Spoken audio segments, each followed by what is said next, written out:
Hello and welcome. I'm Philipp Kehl, game designer from Hamburg, Germany, and today I want to do something very special. I want to do an unboxing of the review prototype of my upcoming game ASCENDIA. It's been sent to me a couple of days ago by my publisher.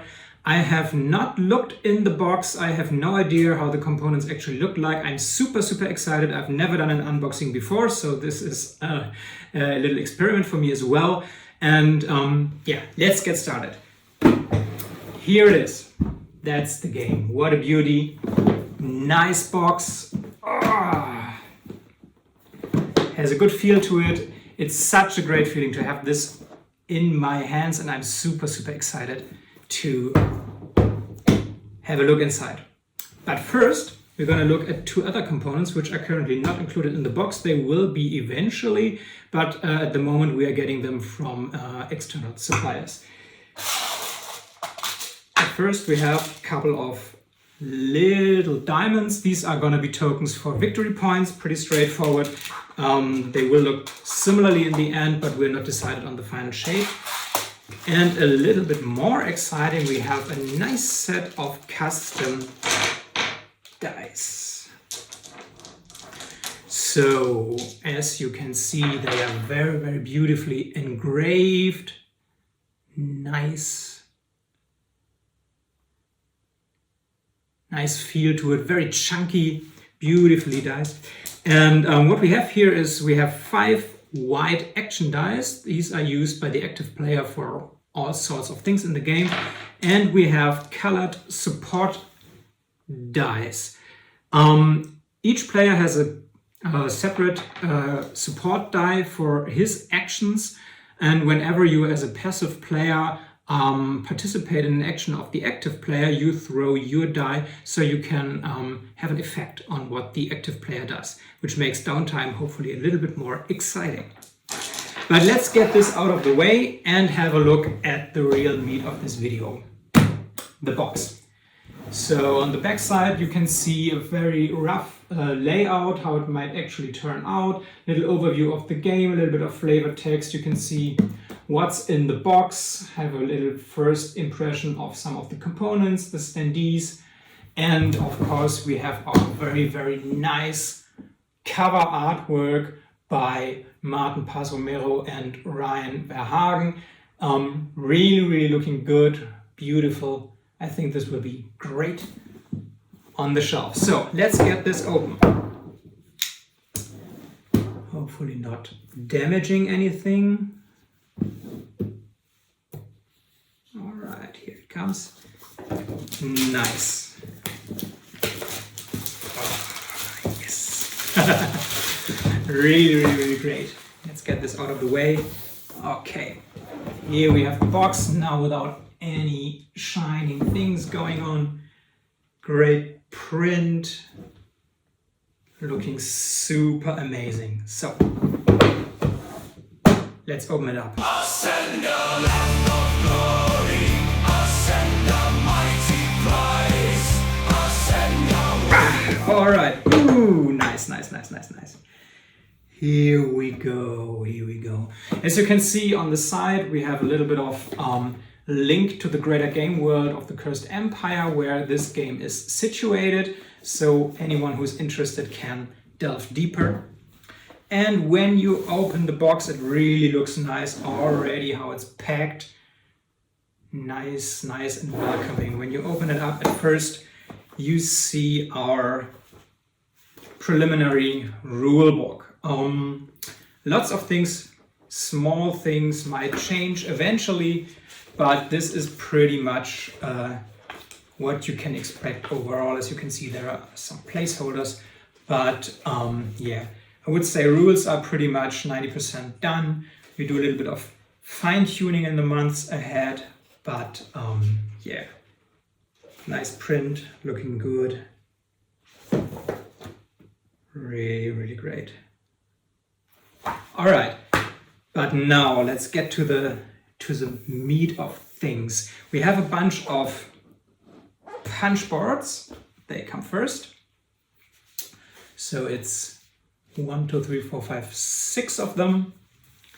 Really nice thick cardboard. And what do we have here? At first, we got our player boards. So each player has a distinct distinct character that he's going to play, but they are pretty much symmetric. So it's more a flavor that you decide on, but each player starts similarly. Oh, they come out very, very nice. This is great. This is nice. So as you can see, we got thick, very sturdy cardboard here. Looking good. Okay, let's move on. Next, we have our, first of all, standees and our terrain tiles. In ASCENDIA, you're moving around on a hex tile board that is randomly laid out, and you build it from these beautiful tiles. Let's see, yeah, they also are, again, come out very, very nice. And what is happening in the game is that we have a transition from summer to winter. So over the course of the game, all the landscapes or the terrain freezes over. So eventually, one after the other, you're gonna turn it over. Nice, nice, nice, nice. This is really cool. And let's pop out one of the standees here. Oh, it's so nice. Here you can have a little closer look. This is a guardian. He protects the nature. So the idea is the more you do in the game, the more resources you forage, the more combat you engage in, the more turmoil you cause, the more of these guys awaken, and you need to push them back, because when there are too many in the game, you lose the game altogether. It's a competitive game, so we have one winner in the end, but this is a little semi-cooperative element that comes in where you all need to take care of the guardians. All right, let's put this to the side. And next punch board, even more terrain, more guardians. Let's have a look at the mountain, for instance. Really beautiful. As you can see in the middle on each terrain, you can forage for different raw materials. In this case, it's iron ore. The raw materials in the game are your basic currency that enables you to do most of the things that are important. So you have a little resource management element as well. Next punch board. Now it gets a little bit more exciting. Here we have a new enemy, the Troga, who serves as a little boss enemy that can come in an additional advanced module in the game. We have our village. Let's pop it out. The village is your central hub in the game. There the crafting takes place. In the village you can perform the action that allows you to win the game. So what you do is you apply for lordship at some point in the game, and when you succeed, you are the winner. We have double-sided, so there are two game modes, basic mode and an advanced mode. This is basically something for the whole game. We designed it in a way that there is a slightly stripped-down basic version that contains all the important mechanics and elements of the game, but is a little bit easier to learn. Maybe also can serve as a small tutorial. And then there are a couple of advanced modules that you can mix and match to make the game a bit more complex, a little bit more involved. So let's have a look. What do we have here? We got a lot of little tokens. These can be explored eventually when you move across the board. They come out nice as well. They all have a little backside, so they are secret at the beginning of the game, and then you can reveal them to get certain rewards. And then our final punch board. Nice, nice, nice, nice, nice, nice. This is so great to have this. Here you can see your character standees as well as more enemies. Let's pop out some of these. For instance, the bandit, who can appear on certain tiles, essentially blocking the tile from further interaction. So you have a constantly evolving game state. And also let's have a look at some of the character standees. Really beautiful character art, again by Martin. Great. Great, great, great.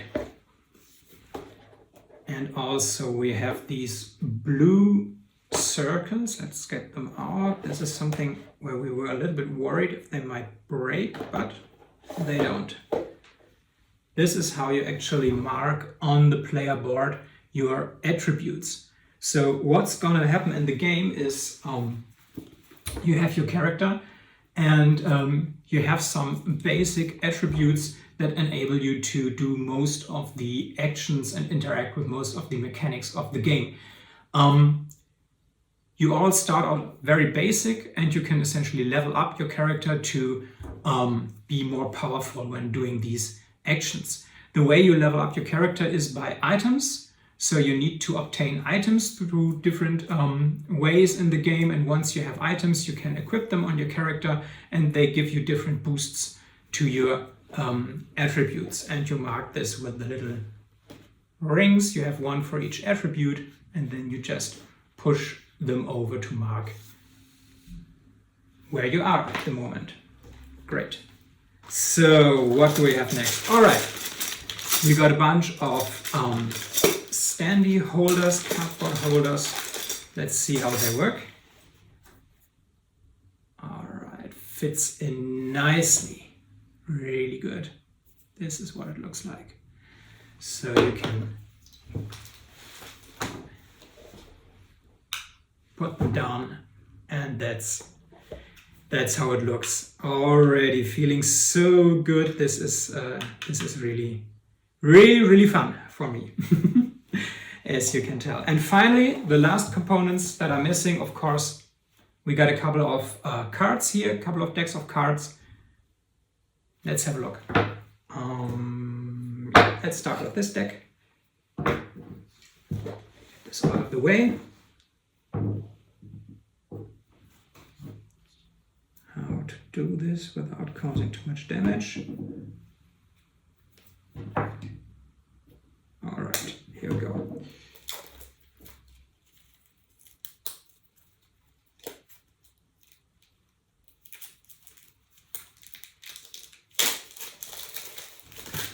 Okay, so these are multiple decks mixed together. Let's sort them a little bit so we can go over them. Okay. Nice, very beautiful card quality. I was already informed that the cards turned out very nice, and I have to agree, they look great. So we have a couple of different decks. One very important deck, of course, the materials, your basic resources, your basic currency in the game. There is no money. You basically have a trading currency where you just exchange goods, and you have your usual suspects: wood, clay from the clay fields. You have hide, which you can obtain from various animals that you can hunt. We have the aforementioned ore in the mountains that you can get, and we have a very unique material, the cracked wood, that you can find in exploration actions, and it's allows you to it's the most valuable item in the game, and it also allows you to interact with the encounter deck. Great. We have a couple of cards as player aids, so for the two game modes that you can just put next to your character sheet. And next up we have the Snowfall deck. Couple of cards, and this is how you manage the freezing of the landscape. So each card has the basic layout of the game. This is a fixed layout. The game board always looks like this. The order of the tiles, the orientation of the tiles, this is random, but how they are laid out. This is always in this shape. So at the beginning of each round, you reveal one of these cards, and it tells you basically which tile freezes over. So yeah, over the course of the game, gradually and in a random pattern, the whole board freezes over. This is quite exciting. Okay, last component, second group of cards. All right.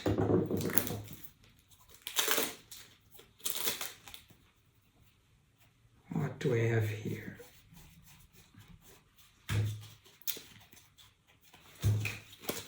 Okay. At first, we have a huge deck of items. As I already said, items are the way how you level up your character. So we have a lot of different ones. You have some items for combat, like an ordinary sword or a bow that you have to equip in both hands, but you also have items that enable you to forage or explore and hunt. So all the actions in the game are tied to different items that you can obtain. You have also various forms of armor or proper clothing, and you can always tell by these icons in the top corner with which attribute they correspond. Already causing a mess here on my table. Let's see, where did I put the character sheet? Let's have a look at this one. So as you can see, we have the 4 attributes here. They are color coded, and each item corresponds to, as you can see here, you have the yellow gem, which corresponds to the charm attribute. So basically this robe pushes your charm 1 to the next spot. This is how you level up your character. And also each item, each material in the game has a little value, so they serve as currency. This is how you trade in the game. Okay, and now to our final deck, the encounter deck. So whenever you move from one tile to the next, you will reveal a random encounter. Sometimes nothing is happening, but you can find a lot of different things. Usually these are encountered with various wildlife. This typically leads to a fight. This is also how you trigger bandits in the game. Again, nice art. Here we have Martin again. Or you might come across a dread bear, huge monster. Awesome art by Ryan Verhagen. Really happy with these guys and the whole collaboration and the team. Yeah, so it's quite a big deck that you work your way through to spice things up. And this is pretty much what's in the box, and also a little rough overview what to expect from the game. So I'm super happy that this is here, and in the following weeks I will hopefully post a couple of videos where I tell you a little bit more in depth about the game mechanics, give you a proper overview of the game. Yeah, and let's embark on an awesome journey together. Goodbye.